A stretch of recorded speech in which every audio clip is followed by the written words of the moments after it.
दैव दौड़ी मनीष गाई जेणिकी टाणई तेणिकी जाई विधिर विधान बड़ विचित्र केतेबेले जे दाउ साजिब काहाकु बा जणाए कथा।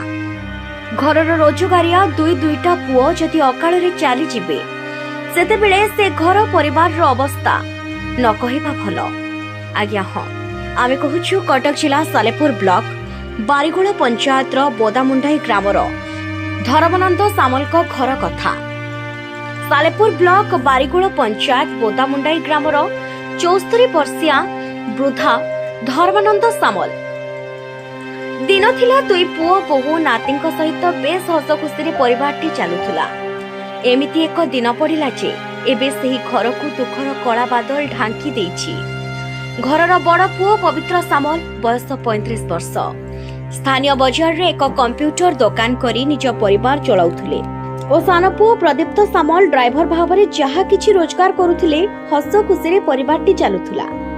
हठात प्रथमे बड़ पुओ और 2 मास परे सान पुओ छाड़ी आरपारी को चली गले।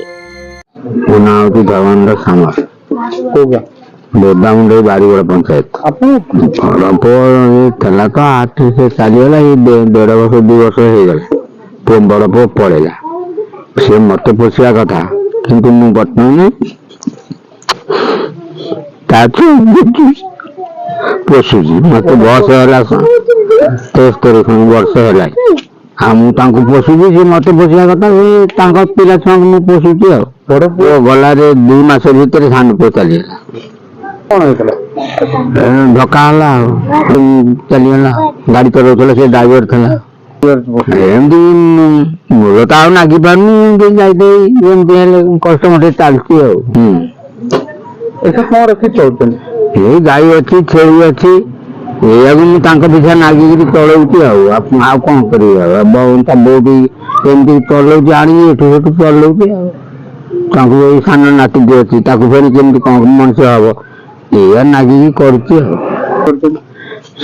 बुद्धि से जहाँ कर कौन कर मोर तो किसी इनकम ना मुझे इनकम चलुची सी चाहूँ ना मुझे पाठ पढ़ी देखा चेष्टा करा कौन कर आम पाखे तो ना पैसा पत्र देखा कौन कर साहस दौर सी तर जाऊँ बहुत तो मुझे चाहूँ कौन सरकार तरफ किसी मिलता ताल मो नाती पाठ पाठ पढ़ता चाहिए रोचे आज न हम घरे तांकर वृद्ध बापा रोगिणा माँ 11 वर्ष और 5 वर्षर 2 पुओ को नहीं असहाय हो पड़ती बड़ पुओर स्त्री बासंती सामल। कारण संपूर्ण परिवार रो बोझ एबे बासंती उपरे। एमिति कि बड़ पुओ प्रभात कहूची डाक्टर हेबो ताकू किपरि पढ़ाइबे से नहीं चिंतारे भांगी पड़िलेनी बासंती। 2टी छोट पुओ वृद्ध सासु ससुर को नहीं किपरि परिवार को चलाइबे बोली प्रश्न करिसंती बासंती। हम घर बुदामुंडे मो बासंती सामल स्वामी आमर बुदामुंडे कंप्यूटर दुकान करते 2022 मसीह ना दिया आज 2 वर्ष हो मरवा पर 2 मास दिवर डेथ होगा गाड़ी एक्सीडेंट नछदी पाखे है।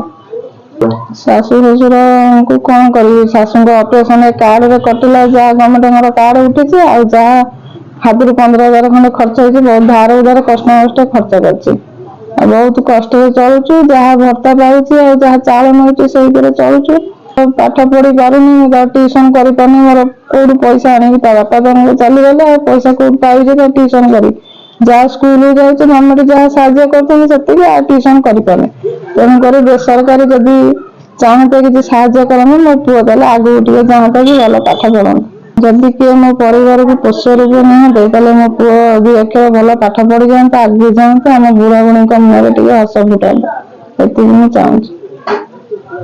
मो ना प्रभात कुमार सामल मो 5म श्रेणी में पढ़ुआछि। स्कूल नाम है जो छाणीपुर उच्च विद्यालय। मो माँ बुढ़ी मो बापा बुढ़ी मत मो बापा मत छाड़ी चलती आम पाखे ये पैसा ना मु भल पाठ पढ़ी करी निश्चिंत भविष्य पाठ पढ़ी डॉक्टर होगा चाहूँगी। मामा पाखे पैसा नहीं से मत ट्यूशन व स्कूल कराई पारे। मु निश्चिंत भविष्य डॉक्टर होगा चाहूँगी। ବାପା ଜେଜୁ ପଇସା କଟେ ଯେଉଁଥିରେ ଜେଜେ ମୋତେ ପୋଷୁଛନ୍ତି। ହେଉଛି ମୋ ବାପା ମୋତେ ଛାଡ଼ି ଚାଲିଗଲେ ମୋ ବାପା ପାଖରେ ଯେଉଁ ମୋ ମା ପାଖରେ ଆଉ ପଇସା ନାହିଁ ଯେ ସିଏ ମୋତେ ପାଠ ପଢ଼ାଇ ପାରିବେ। ମୁଁ ଭବିଷ୍ୟତରେ ଚାହୁଁଛି ମୁଁ ଡକ୍ଟର ହେଇ ମୋ ବାପା ଯେଉଁ କାମ କରିପାରିଲେନି ମୁଁ ସେଇ କାମ କରିବି। ବଡ଼ ପୁଅ ପ୍ରଭାତ ଜଣେ ମେଧାବୀ ଛାତ୍ର। ତାହାର ଇଚ୍ଛା ବଡ଼ ହୋଇ ଡାକ୍ତର ହେବ। କିନ୍ତୁ ବିଡ଼ମ୍ବନା ଏମିତି କି ସେ କିପରି ଆଗକୁ ପଢ଼ିବେ ସେ ବି ଜାଣିପାରୁନାହାନ୍ତି। ମା ପାଖରୁ ଯେତିକି ପଢ଼ି ସ୍କୁଲକୁ ଯାଉଛନ୍ତି ନା ତାଙ୍କୁ ମିଳୁଛି ଟ୍ୟୁସନ ନା ତାଙ୍କୁ ମିଳୁଛି ଆଗକୁ ବଢ଼ିବାର ବାଟ। ତା ସାଙ୍ଗରେ ବୁଢ଼ା ଶ୍ୱଶୁରକୁ ରୋଗିଣା ଶାଶୁ, ସେହି ଚିନ୍ତାରେ ଖାଲି ଭାଗ୍ୟକୁ ଡାକି ଦିନ ବିତାଉଛନ୍ତି ପରିବାର ଲୋକେ। ଏଭଳି ପରିସ୍ଥିତିରେ ସହାୟତା ପାଇଁ ଆକୁଳ ନିବେଦନ କରିଛନ୍ତି ପରିବାର। ଏଭଳି ପରିସ୍ଥିତିରେ ଏହି ଅସହାୟ ପରିବାରରେ ଥିବା ଜଣେ ମେଧାବୀ ଛାତ୍ର କିପରି ଆଗକୁ ପଢ଼ି ନିଜ ପରିବାର ଚଳାଇବ, ଏ ଅସହାୟ ପରିବାରଟି କିପରି ଚଳିବ? ତେବେ କୌଣସି ସରକାରୀ ଓ ବେସରକାରୀ ସ୍ତରରେ ସହାୟତା ପାଇଁ ଗ୍ରାମବାସୀମାନେ ନିବେଦନ କରିଛନ୍ତି। ଶିବପ୍ରସାଦ ବେହେରା, ବାରିଗୋଳ ଗ୍ରାମ ପଞ୍ଚାୟତର ସରପଞ୍ଚ। ମୋର ପଞ୍ଚାୟତ ଇଲେକ୍ସନ ସମୟରେ ତାଙ୍କର ପବିତ୍ର ସାମଲ ଯିଏ ତାଙ୍କର ବଡ଼ ପୁଅ ସେ ଚାଲିଗଲେ।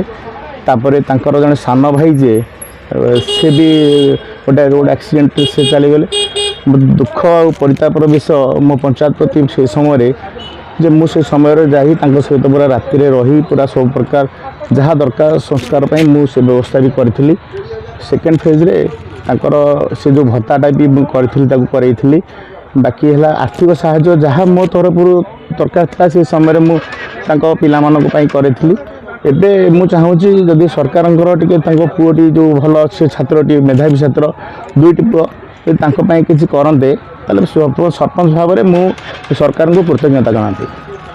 ଏବେ ତ ବହୁତ ବେସରକାରୀ ସଂସ୍ଥା ପ୍ରାୟ ସାହାଯ୍ୟର ହାତ ବଢ଼ାଉଛନ୍ତି। ଯଦି ମୁଁ ଅନୁରୋଧ କରୁଛି ଯେକୌଣସି ବେସରକାରୀ ସଂସ୍ଥା କିମ୍ବା କୌଣସି ଅନୁଷ୍ଠାନ ଯଦି ସେ ପରିବାର ପ୍ରତି ଯଦି ସାହାଯ୍ୟର ହାତ ବଢ଼ାନ୍ତେ ମୁଁ ତାଙ୍କ ପାଖରେ କୃତଜ୍ଞତା ଜ୍ଞାପନ କରୁଛି ଯେ ସେ ନିଶ୍ଚିତ ମୋ କଥାଟାକୁ ଆପଣଙ୍କ ଗଣମାଧ୍ୟମ ମାଧ୍ୟମରେ ସେ ଶୁଣିକିରି ନିଶ୍ଚିତ ତାଙ୍କ ଘରେ କିମ୍ବା ମୋ ସହିତ ସରପଞ୍ଚ ଭାବରେ ଆସିକି ଯୋଗାଯୋଗ କଲେ ମୁଁ ନିଶ୍ଚିତ ତାଙ୍କୁ ସାହାଯ୍ୟ କରିବା ପାଇଁ ପ୍ରତିଶ୍ରୁତି ଦେଉଛି।